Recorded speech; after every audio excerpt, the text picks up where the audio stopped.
ये मेरे गौरव की बात है कि मेरी किताब का विमोचन आप सबके प्रिय नेता, मेरे पिता, मेरे शक्ति स्तंभ श्री मुकेश अग्निहोत्री जी द्वारा किया जा रहा है। मुझे बहुत खुशी है कि आज के इस अवसर पर मेरे मार्गदर्शक, जिनके बिना ये किताब संभव ही नहीं हो पाती, प्रोफेसर सुनील देशा जी और श्रीमती किरण देशा जी शिमला से खासकर उपस्थित हुए हैं। मैं बहुत कृतज्ञ हूँ। आज के दिन मैं अपने दादाजी को याद करती हूँ। मुझे याद है कि मेरी उनसे आखिरी जो बातचीत होती थी, मैं उन्हें मनाती थी कि आप किताब लिखिए, अपनी जीवनी पे किताब लिखिए। वो बहुत ही लिटरेट थे और उनके जैसी वोकैबुलरी हम सिर्फ कोशिश कर सकते हैं कि हम भी उनके जैसे पढ़े लिखे बन पाए। पर वो हमेशा कहते थे, मैं नहीं तुम लिखना। आज उनका सपना पूरा होता है। मैं बहुत खुश हूँ। मैं अपने नानू नानी जो मंडी पे जरूर फेसबुक लाइव पे हमें देख रहे होंगे, उन्हें भी धन्यवाद देती हूँ। उनका भी बहुत अहम योगदान है मेरी पढ़ाई लिखाई में, मेरी परवरिश में, तो उन्हें भी मैं आज याद कर रही हूँ। मैं सबसे ज्यादा बड़ा धन्यवाद अपने मम्मी पापा को देना चाहती हूँ। इन्होंने न जाने कितने त्याग दिए। खासकर मेरी मम्मा ने मेरे पिता और मेरे करियर को प्रायोरिटाइज किया है हमेशा। उन्होंने अपना सब कुछ सर्वस्व हम पे लुटा दिया है, तो धन्यवाद मम्मा।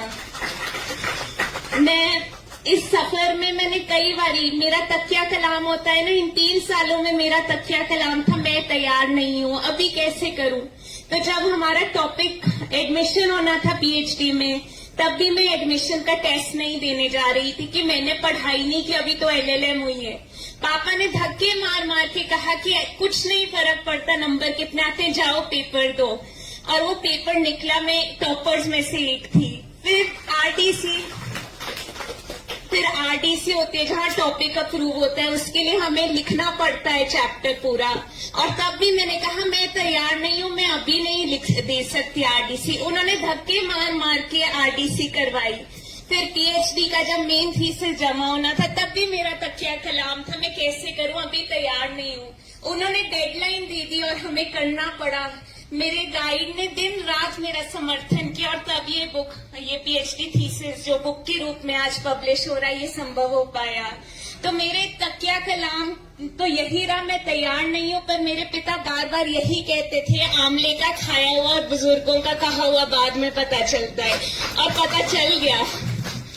इस जर्नी ये इसीलिए पॉसिबल हो पाई है क्योंकि जब मुझे खुद के ऊपर विश्वास नहीं था, मुझे अपनी काबिलियत पे विश्वास नहीं था, जब मैं आगे आगे कार्य करने को आगे आगे बढ़ा रही थी, पोस्टपोन करी जा रही थी, इन्होंने मेरे ऊपर विश्वास किया और इसीलिए आज ये सब संभव हो पाया है। मैं जीवन में जो भी कर पाई हूँ वो इसलिए हो पाया क्योंकि मेरे ऊपर इन्हें विश्वास था। चाहे वो जब पहली बारी मैंने भाषण दिया तो कोई भी माता पिता डर जाते कि कैसे बच्चे को माइक थमा दे, हजारों लोग खड़े हैं। इन्होंने एक बारी मेरे ऊपर प्रश्न चिन्ह नहीं करा कि इन्होंने कहा बोलना है, जाओ बोलो। और इसीलिए अगर मैं जो भी जीवन में कर पाती हूँ इसीलिए क्योंकि इनका विश्वास मेरे साथ है, मेरे ऊपर। मुझे पता है कि जीवन में कुछ भी हो जाए मेरे पीछे मेरे पापा मम्मा खड़े हैं, इसीलिए ये सब है। मेरी किताब वैसे तो आर्म्ड कॉन्फ्लिक्ट के बारे में बात करती है, पर इसका सफर बहुत रोमांचक रहा क्योंकि हरोली के हमारे बुजुर्ग, मेरे भाई सब मौजूद है। तो हमने आर्म्ड कॉन्फ्लिक्ट के बारे में लिखते लिखते कहीं ना कहीं बीए में तो पॉलिटिकल कॉन्फ्लिक्ट में भी आपके साथ कर ही लिया मैंने। जैसे आर्म्ड कॉन्फ्लिक्ट में जख्मी होते हैं या सुरेखा आंटे, हम दोनों भी जख्मी हुए थे पॉलिटिकल कॉन्फ्लिक्ट में।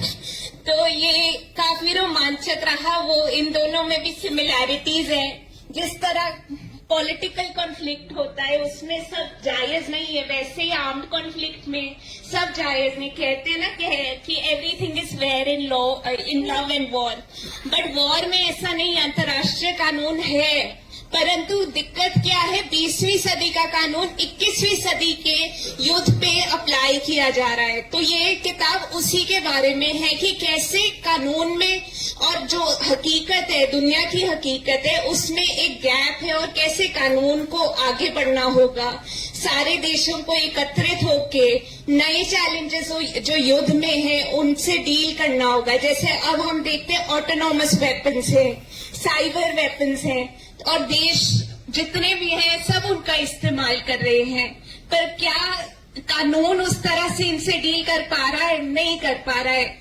तो उसके बारे में इस किताब में सजेशंस भी दिए गए हैं और इसी के ऊपर ये शोध है किताब में। आप सब आए, बहुत बहुत धन्यवाद।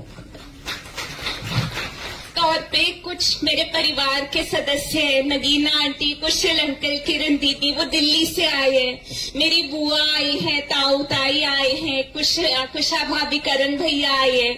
सुमन बुआ जब मैं नेट का पेपर दे रही थी वो खास तौर पे मेरे साथ 3 महीने रही और रात रात तक मेरे साथ बैठ के मेरी पढ़ाई में मेरी मदद करती थी, तो वो स्पेशली आई है। मेरे छोटे भतीजे आई है, पावनी और कुहू, तो इन सबको मैं धन्यवाद देती हूँ। दिव्या भाभी है, वो इस वक्त दुबई में, उनका बहुत अहम योगदान है, तो उनको भी मैं धन्यवाद देती हूँ। निशा आंटी, विक्रांत अंकल को बहुत बहुत धन्यवाद। ये सब मेरा साथ देते रहे कदम कदम पे, बहुत बहुत धन्यवाद।